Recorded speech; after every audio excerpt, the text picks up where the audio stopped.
All right, everybody, I want to welcome you to another episode of the Shadows Podcast.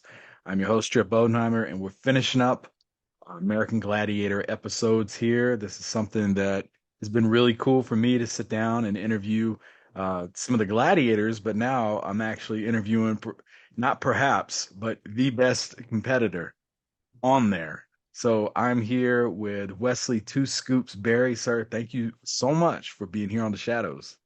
Glad to be here, man. Glad to be here. Yeah, we connected a while back, and I've enjoyed talking with you, catching up. Now we're finally hitting the record button. We actually just missed each other in New Orleans this past week. That was because you was probably trailing. You told me that you had my six covered, but I don't know how that could be if I'm there and I'm gone and you're still in the shadows. Okay, I see you even with play on words there. Well, so I'm very excited to unpack your journey. I grew up watching Gladiators. I remember you on the Gladiators, and it was really cool when I watched the 30 for 30 for ESPN. And then they also just had the Netflix documentary come out as well. But Right. I'm sure you have been busy since that documentary. How's that changed things for you as of late? Well, things haven't really. Well, I think some things are changing in the sense that more people are reaching out because of the stories that they've heard about me Yeah. that they've never heard before, or maybe don't even remember. But then when they reoccur or they're first time finding out that I've been, in a burn accident or car explosion, if you would, it brings a whole new light to people who want to know how did you pull through that moment? Yeah. Well, I definitely want to unpack your journey and get to that. But tell us about like your upbringings. What was your childhood like? Childhood, eight brothers, seven sisters, Wow. Shreveport, Louisiana, all the way to California. California and the South is totally different when it comes down to demographics. Oh, You yeah. got to take more culture back in the South and helter skelter when you come, to California. Yeah. And you have to learn to navigate your way through. Yeah. What did your parents do? Well, my father was one of the best die and rock cutters. My father is Kenyan. And so when it comes down to die and cutting rocks, that was his thing. My mother was a factory worker, and also she was a missionary. So that's how she met my father, Okay. was doing the missionary work. Which one did you get your athleticism from? Well, I would say both. My mother was a track runner in her day, and my Wow. father is just African by rights of passage and birth. Yeah. So, somehow the genetics were there. I think just throughout life, I was able to fine tune their DNA inside myself and allow it to grow and be what it is. What about growing up? Like, what were some of your aspirations growing up? Um, just hard work, growing up in the late 60s and 70s, it was really about hard work. It wasn't like today's kids where everybody wanted to be like Mike or Allen Iverson or a Yeah. football player. We didn't have that because television nor social media was rampant as it is today. So for us, it was like get your education, work hard, take care of your family. That's really what it was all about. So we didn't really have people aspiring to be like, and if we did, they didn't look like us. Yeah. And you mentioned that diversity, equity, inclusion is like a really big thing now. What were some of like the struggles you had to go through in, I'm sure in Shreveport, Louisiana, there was some sort of like racial discrimination that you had to encounter. Put me like in your shoes. Like, what did you have to go through? Well, because of growing up in Bossier City, I mean, racial stuff was there, but you didn't see it unless you went in town to Okay. certain convenience stores and things of that nature. Yep. So that'd be really the only place that you'd really see it, on the Mhm. highway or in certain stores. But other than that, you didn't see it because in school, you went to school in Bossier City, Louisiana, and you went home, you worked, you farmed, did what needed to be done, go to bed, get up and push repeat. So talk to us about the gasoline truck that exploded. What happened with, like, were you just walking by it, or take us back to that Well, scenario? I think so. People often ask, and I was telling them that sometime in life when you just want to be a Samaritan, you Yeah. never know what the outcome of lending a helping hand is going to turn out. Many people have lost their lives just getting involved in being human. So in the process of seeing, this vehicle with this lady being stalled, back in our day, if the car ran out of gas or whatever, you would prime the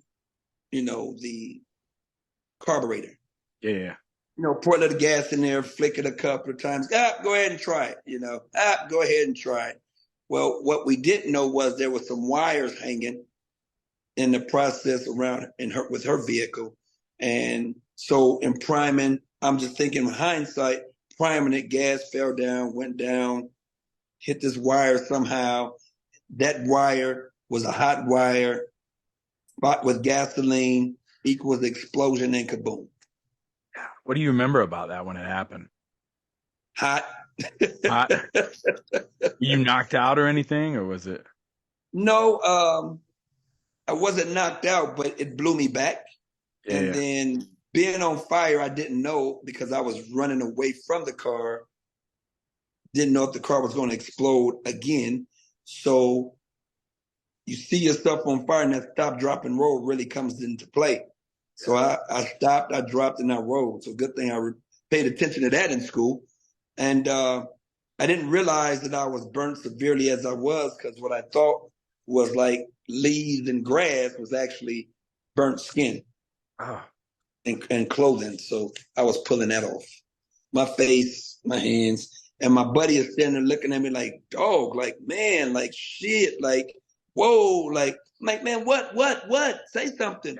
And my face is completely charred, but I don't know it until, as they say, when the nerves kick in and the fire really begins to engulf them nerves, you discover like, whoa, I'm pink now, or red at the time, where's my skin at? Clothes burnt off, so yeah.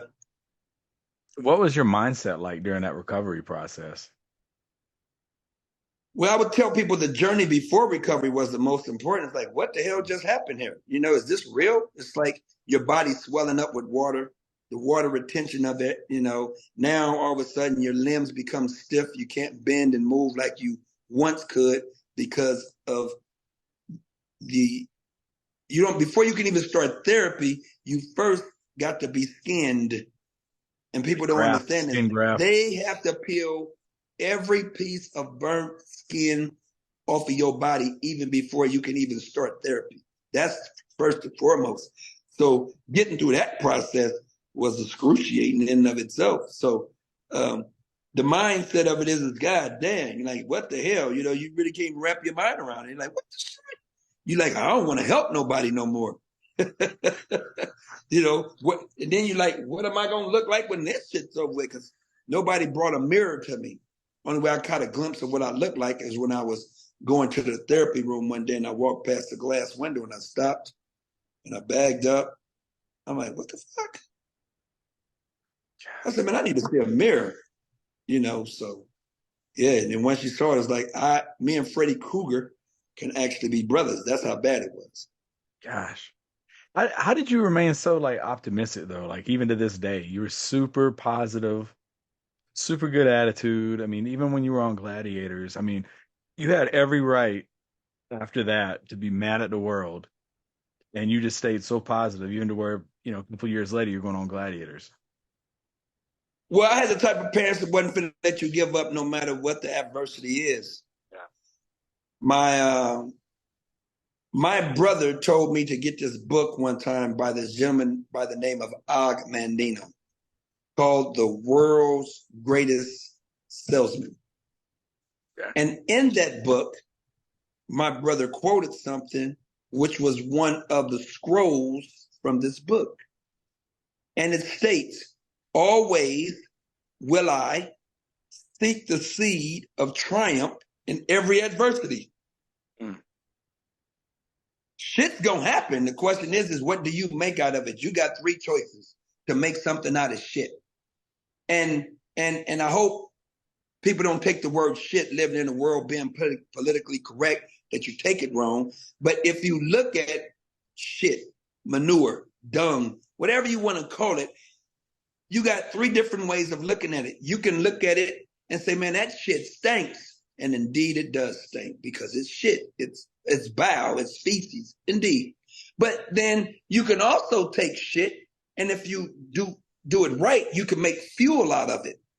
What people don't know, people have turned pig shit into fuel because it's gas.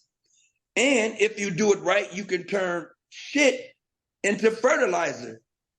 And you can. So two people are going to become multi-billionaires or millionaires from shit, and the other one is just going to cry about how stanky it is. So which one we going to be? Well, you definitely grew because you went on to do American Gladiators. And what made you say, all right, Gladiators is something I want to do? Well, I think growing up, when we got older, it got on television, and people started seeing it on television.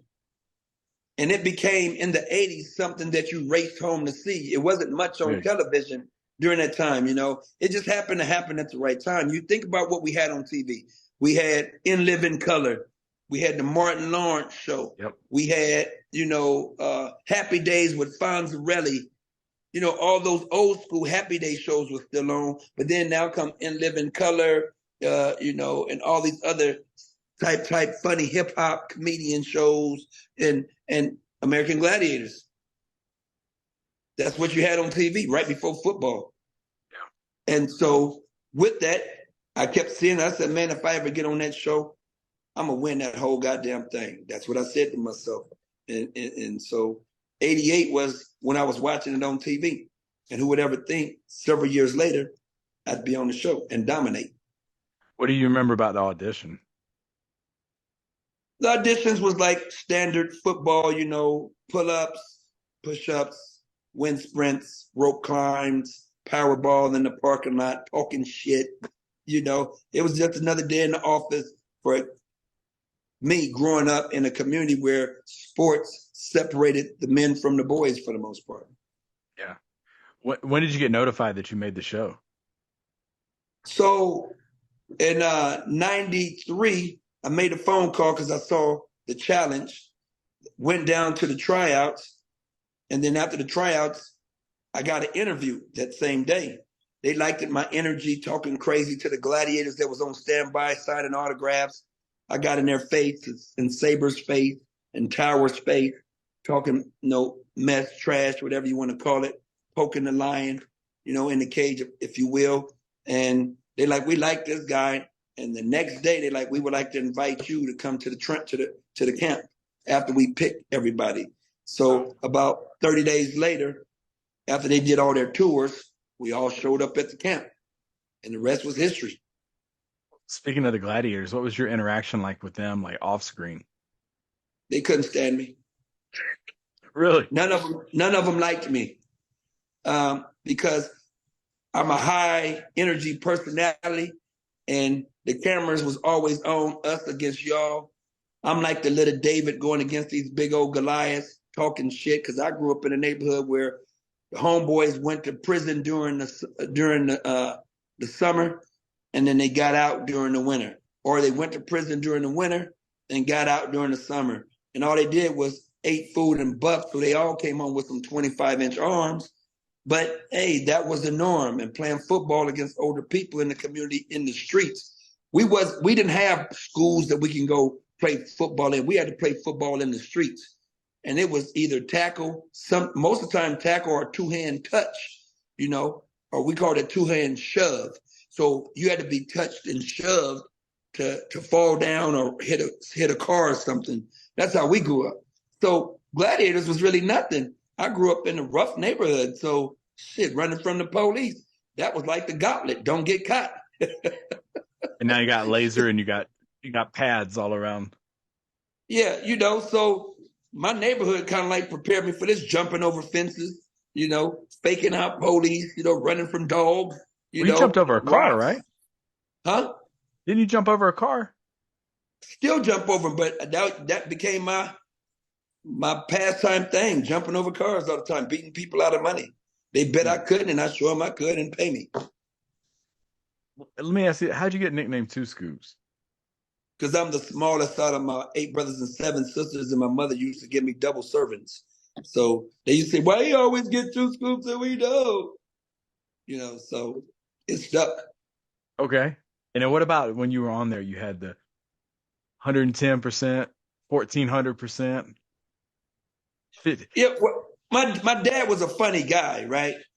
Because Yeah. people used to say, give it 100%. My dad used to say, you ain't shit if you giving it 100%. You like everybody else. He says, what the hell you mean you going to change your life and make a 360-degree turn? He said, you asshole, don't you understand you coming right back to where you started? You want to do something different, make a 180-degree turn. Now you're going in the right direction. You want to give me 100%? Get the hell up out of my house. I need more than 100%. God damn it. And so I never said nothing about 100% no more. Yeah, every time the mic got on, it went up. Hell yeah.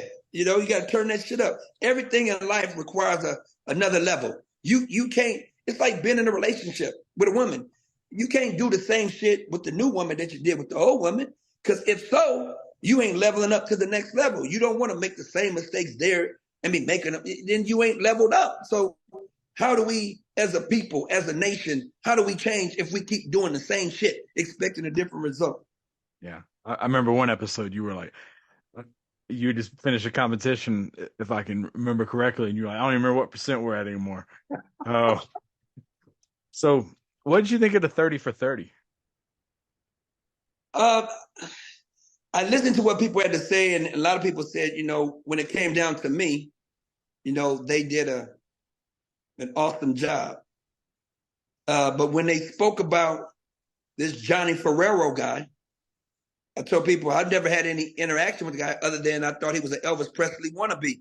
Yeah. Elvis is dead, and this guy walking around with pork chops, and he spent money evidently on plastic surgery to look like Elvis, So I only seen him like a couple of times walking through like he was the belle of the ball, but really didn't know who this Elvis impersonator was because we're filming in Hollywood.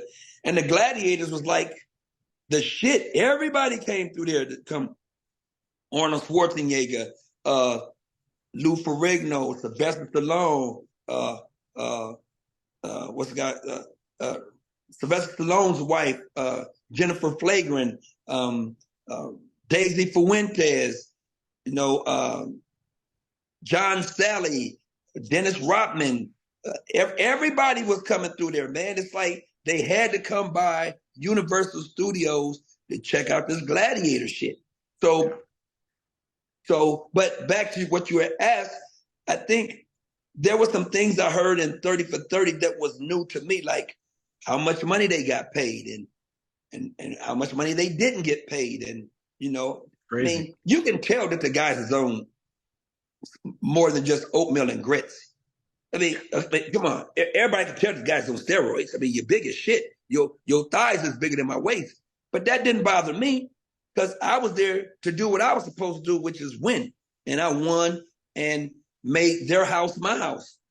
But in listening to parts of the documentary and the backdrop stuff, sex, did it happen there? Yeah. Even amongst the contenders. Drugs? Yeah. People smoke weed and snort it. Yeah, but did I witness any of them doing it? No, I didn't hang with them. Did I witness a lot of contenders doing it? No, everybody was smoking weed. I mean, I'm not saying I smoke weed, but they had beers and whatever. The people hook up, yeah. But hearing how this guy was, I was like, whoa, shit, that's kind of raw. That's kind of ugly.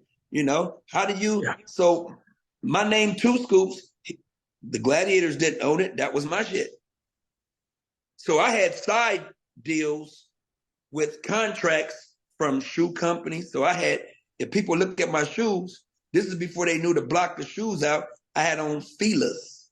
I had contract with Fila because I had Fila shoes on the show. Sometimes I had Asics on the show. So I was able to get side money wearing certain things, sweatsuits and stuff. And they wasn't good at blocking nothing out, and they wasn't really checking uniforms. So I was making more money than the Gladiators were. Yeah, which is crazy.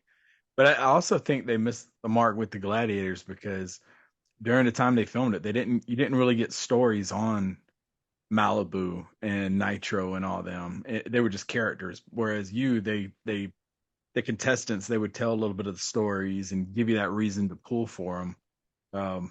So I do think it isn't until now with the 30 for 30 and the Netflix that you're starting to hear some of these backstories from some of you're starting to get some story behind these guys. What'd you think of the Netflix one? I didn't watch it, but I will say on the Netflix ones, I was approached and they asked me would I be in it before the 30 for 30. I was like, well, what you guys getting paid? Because you're getting paid something. And then they was like, well, it's going to Netflix. And I said, nope, I'm not messing with Netflix. Netflix want to hold the rights to the final cut. And I'm not going to allow myself to be made to look like an imbecile or anything. So no, I'm not doing it. And those were the gladiators, I think, that got butthurt because they wasn't asked to be a part of the 30 for 30. So they wanted to tell their side of the story and do so with the Netflix thing. And so they did. So I declined to do the Netflix Mayhem Gladiators or whatever it's called. And then I was approached again, even for the 30 for 30. They found me on Instagram because the gladiators who was going on there said, you can't do this show without Two Scoops. He is gladiators. I mean, Johnny Ferrero's story is, if they did an episode just on my shit growing up and what I did and it involved more of the gladiators, you know, off scene type of stuff and what it was like, this thing would have been phenomenally bigger than it really was. So it was more so about Johnny Ferrero trying to fix his image with this, whoever this Dan Clark guy is. And it was more so about that shit, more so than people don't know you bozos. They know Nitro. They know this person, Tower, Dallas. By the way, Dallas, that's my girl. We were roommates at the Gladiators, and I want to tell you something about that. But so they missed a real good opportunity to connect a generation of gladiator people listening to 30 minutes of this bullshit with this guy, Johnny Ferrero, talking about nothing. How does it feel end of the day to sit back and know you were what, a 3-time champ on American Gladiators? Yeah. Where you keep that belt at? I know you got to have the belt somewhere. Well, you know, the belt came about after they were doing a reunion. Yeah. And so to honor me, you know, I was presented with the belt. But not only am I in the 3-time champ here in the States, I won 2 times internationally over in England. And we competed against other countries. I think the Gladiators became a place of hope for a lot of people that watched it because everybody cheered for the underdogs. Yeah. The Gladiators was good television because it was something non-scripted, the first reality TV type show where people were able to, hold on, let me get up off this thing. I hate when people do that.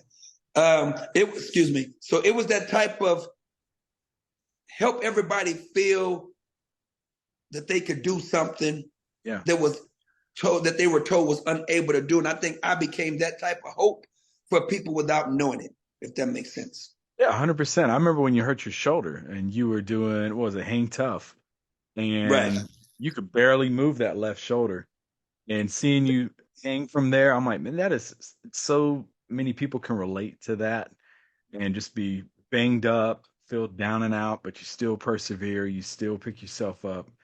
And boom, down goes a gladiator. And then you still hang on for like the last 10 seconds or whatever.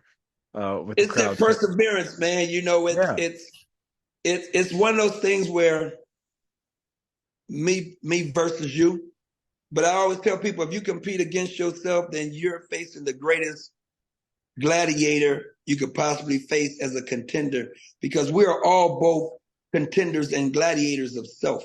There's things that present themselves to us in our everyday life as a contender of life, where that adversity, you're behind on your bill. That adversity, you and your wife about to get a divorce. That adversity, your son come on talking about he wants to be a girl, or your daughter come on talking about she wants to be a boy, or not sure. These are adversities that contend against us. Like, what? So we're faced with all these what moments as contenders. Now, how are we going to defeat this gladiator, whatever that circumstance is? How are we going to defeat this shit, be a champion? What we going to do? Yeah. That's how I look at things, My last question for you, end of the day, when people mention your name 50 years from now, what do you want them to say about you? They just going to remember me as a percentage guy who just never gave up. I mean, I know we still got a little bit more time. Don't worry about that. But I think people, when they describe me they still say, hey, he's the same guy, full of energy, positive. That's what I'm known for. He gonna rip himself to help others. Arrogant, no. Confident, yeah, but I'm still the same bubbly guy. I stayed outside the arena in Birmingham, England for 4 hours after it was over, signing autographs. Now, mind you, this arena holds over 20,000 people. Yeah. I stayed out there and kept signing almost like about 2.5 hours, signing autographs, greeting people from Birmingham, England, having fun, knowing I got to compete the next day. And that's why if you heard and listened to that arena, they was all chanting my name. Why? Because I took time out to be human and to connect with people before social media. And speaking of that, I even tried to get on the Broken Skull Challenge with Stone Cold Steve Austin. I was told no. What? I tried to get on American Ninja Warrior. I was told no. I tried to get on the Titan with The Rock, Dwayne Johnson.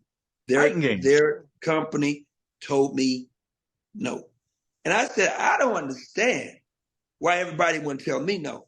I didn't know then. What I know now is that because they had, when you give your name and they ask, have you ever been on any game shows before?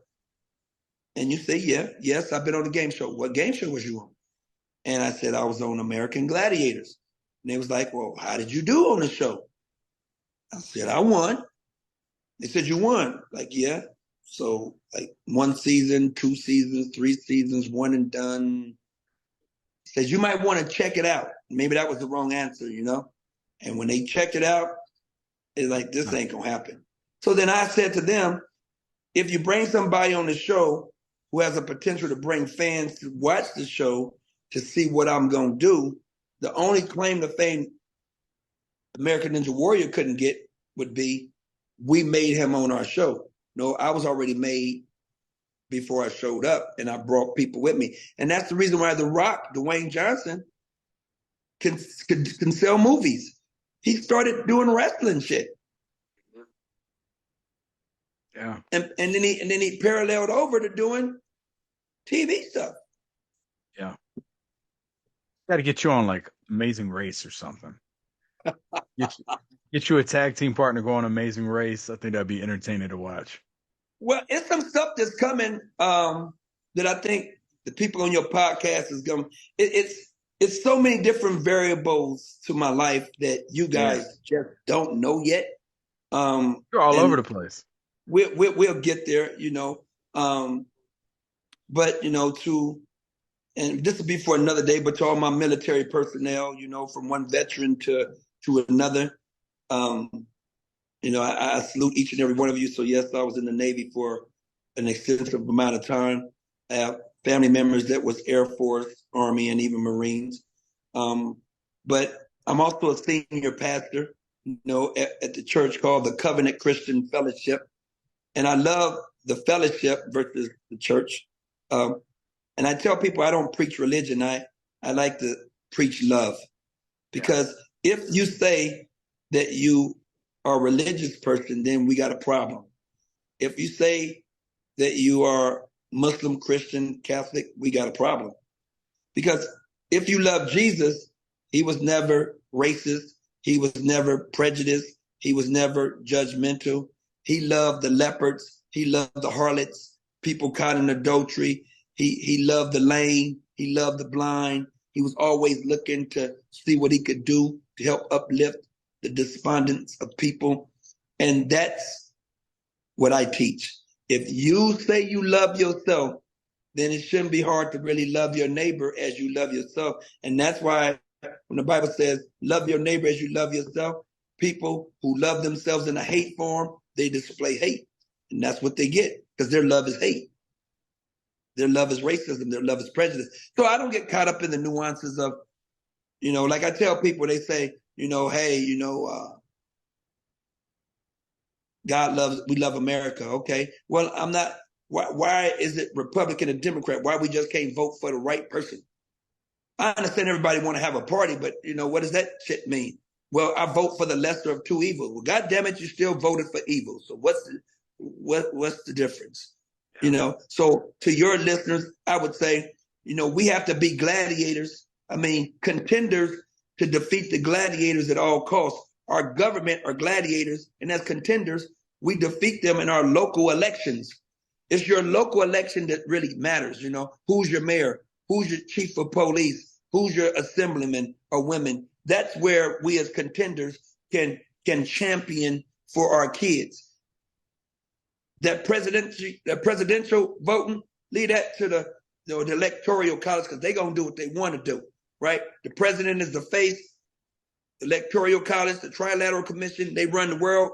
But all I want to just encourage your people, your listeners, start loving on each other, because we living in a world, man, where you really got to be a contender with tough skin. Everything is challenging us, man. These cell phones are challenging us. The school system is challenging us. The police department is challenging us. Racism is challenging us. These different coalitions and groups is challenging us. The thing you thought you could stand on, you find you can't stand on it. Everything. We got to win, man. We got to defeat these goddamn gladiators at all costs, man. We got to, because that's the only way we're going to survive and win the championship. Is to do it at 5,000%, man. Can't do it at 100. There you go. We got the percentage in. So thank you for your service also with the Navy. And when are you going to get you a podcast? You need a podcast. Well, that's in the brew.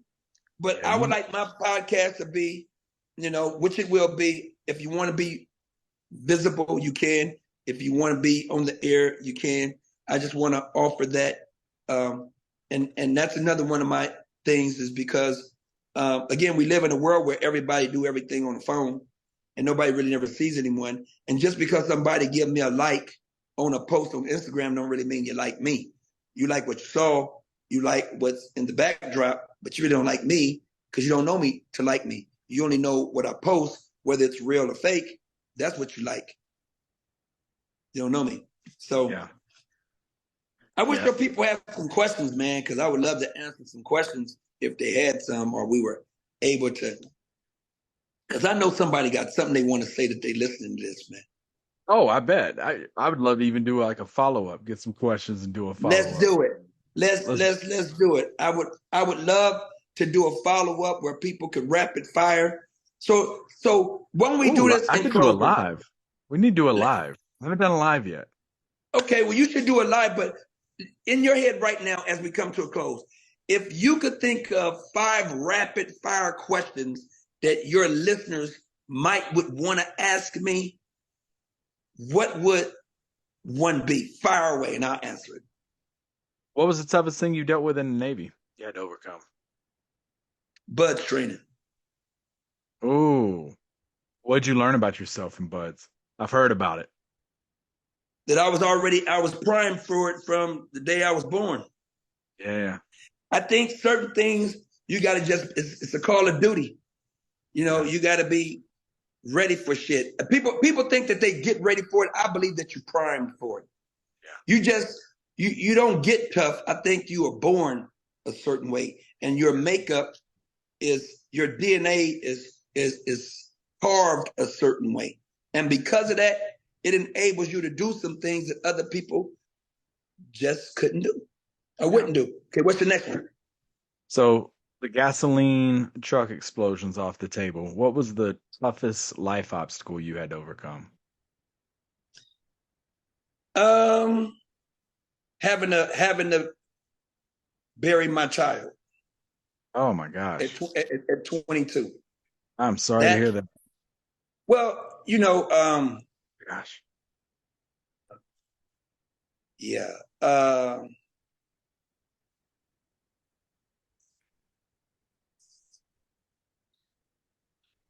for myself,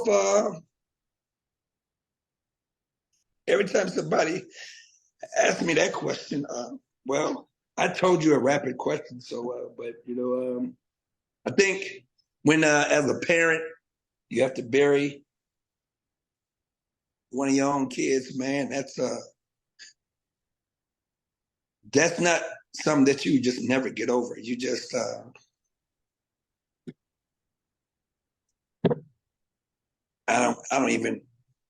I wouldn't even have an answer. It's one of those things that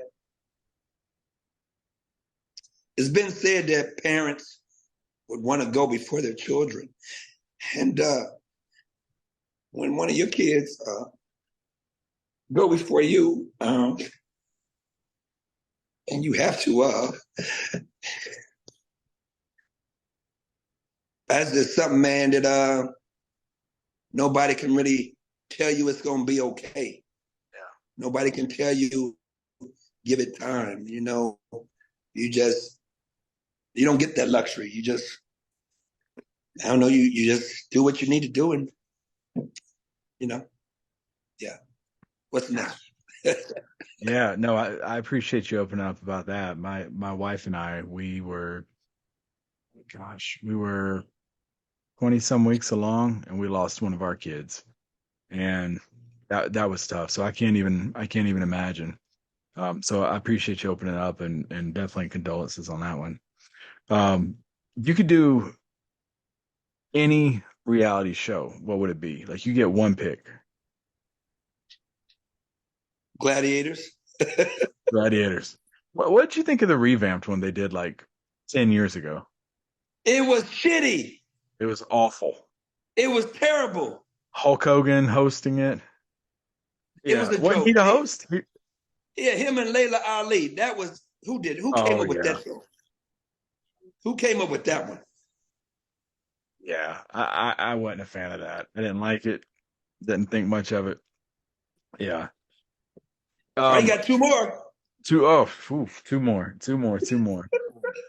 Hey, your listeners is probably saying, why are you stumped right now? You ain't got no rapid fire questions. You don't know I got whether this. what they Right. would ask. I'm gonna go to one of my old faithfuls that I usually ask during my rapid fire opening questions. You could have dinner for three with three historical people and pick their brains. Who would you dine with? I would sit down with Harriet Tubman. Harriet Tubman's a good one.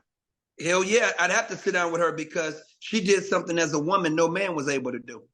Yeah. And just to understand her mindset to be able to interact with Caucasian people to help her get other people free, you free, but yet you decided to come back across to get some more. That would be one. The other person I would like to sit down with is Nelson Mandela. I'd have to sit down with him and understand his long road to freedom.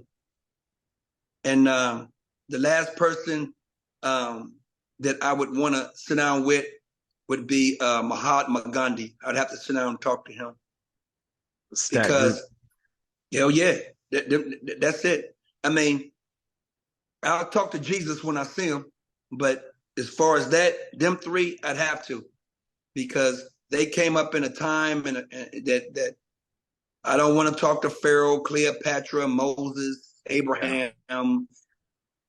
I don't want to talk to none of them. No.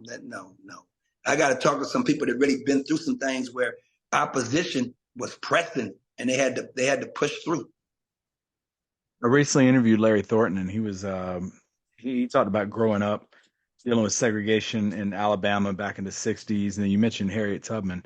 my question is, who was the first like white person that really invested in you? First white person. Kind of broke a little barrier maybe you had. Um,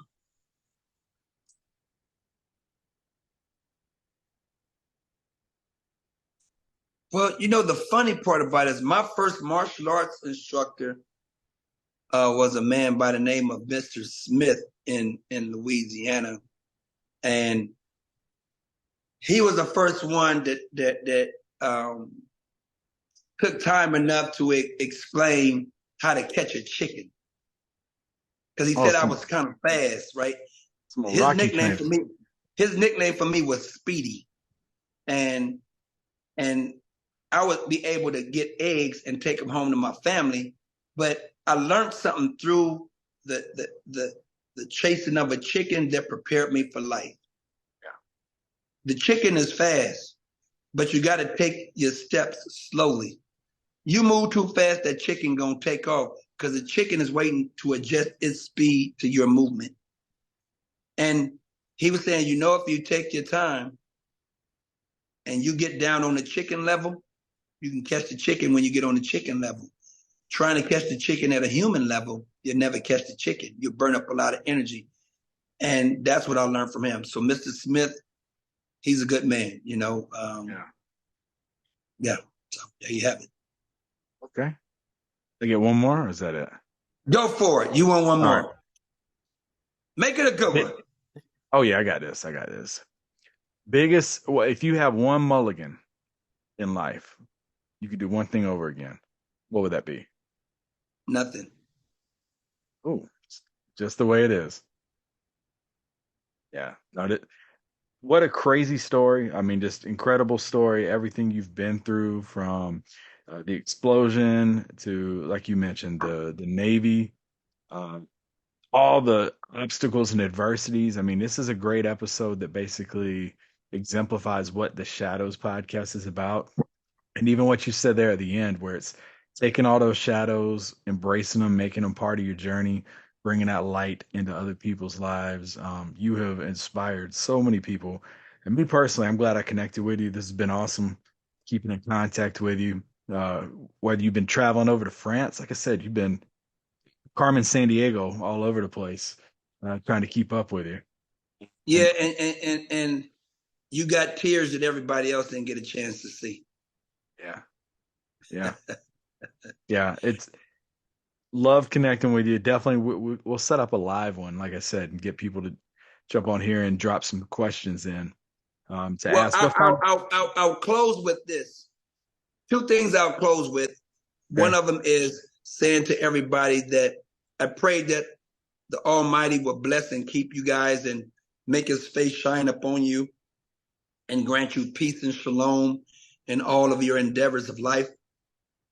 And number two, no matter what the circumstances or situations look like in this life that you're going to face, you have to believe that you can and you will. Because everybody's granted the same 24 hours in a day. It's what you make of them. Nothing is as bad as it seems. It's only as bad as you say. Mhm. Again, nothing is as bad as it seems. It's only as bad as you say. We're not going to feel sorry for ourselves. We're going to do the best we can with what we have. That's all we can do. And if we were able to, stormtrooper through COVID, where everybody was locked in a house and nobody came out, and the freeways was desolate, and the airports were two people on a whole plane, and we were able to triumph through that adverse time, then hell, what can't you do? You were able to win through that, where for 18 months, the world stood still and you figured out how to get along with your wife, connect with your children, reach benchmarks. Don't forget those days. Don't forget what you guys as a family, individuals had to go through in order to become champions, man. COVID was a real goddamn gladiator. And a lot of people got took out in some of the games. A lot of them didn't make it, but a lot of us did. Some people caught that shit 2 or 3 times. I didn't catch it at all, but some people caught it 2 or 3 times and thought that they was on the brinks of death, and yet they championed back. So don't despise the day of small beginnings. You know, if I can encourage anybody who's listening, don't despise the day of small beginnings, because it's nothing too hard for us to do if we just keep faith and believe in God and within ourselves. I believe that we are God, that we have to, I'm not saying we are the God, but we have to believe in ourselves in order to push ourselves to that next level. You gotta bend your arm at your elbow and pat yourself on your own damn back sometime. You can't wait for your wife to do it, your mama to do it, the government to do it, your auntie, your uncles and them to do it. You got to do this shit on your own. So give love, and love will be reciprocated back. That's all I have to say. Awesome. And I love how you've tied everything back to fighting that gladiator in life. And what a perfect way to close out this episode, folks. As always, if you like what we're doing here, head over to Spotify, to Apple Podcasts, or to shadowspodcast.com. Leave us a 5-star review. Let us know you enjoyed the podcast. Also, drop in there which episode you like the best. We really do appreciate the feedback. It helps the algorithms as well. And until next week, see you on another episode of the Shadows Podcast.